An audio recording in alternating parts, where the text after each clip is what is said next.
تین باتیں جس شوہر میں ہوں وہ اچھا شوہر نہیں ہوتا۔ جو بیوی کو وہ مقام نہ دے جس کی وہ حقدار ہے اور بے وجہ اس پر روب ڈالے۔ نمبر 2، بیوی کی ضروریات کا خیال نہ رکھے۔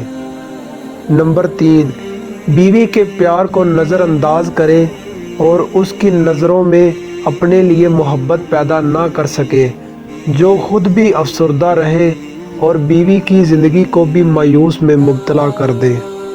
ایک نیک شخص نے ایک طوائف سے شادی کر لی اور بڑی عزت کے ساتھ اسے اپنے گھر لے گیا۔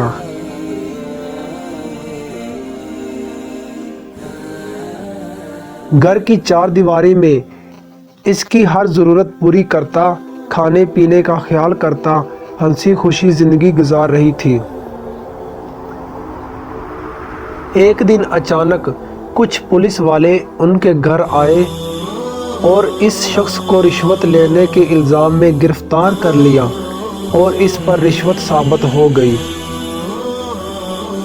اگلے دن اس کی بیوی اس سے ملنے گئی اور بولی، اگر حرام ہی کھانا تھا تو میری کمائی میں کیا برائی تھی؟ نیک دکھنا تو ہر کوئی چاہتا ہے لیکن نیک بننا کوئی نہیں چاہتا۔ اللہ پاک سے دعا ہے ہمیں صورت اور سیرت دونوں سے نیک بنائے، آمین۔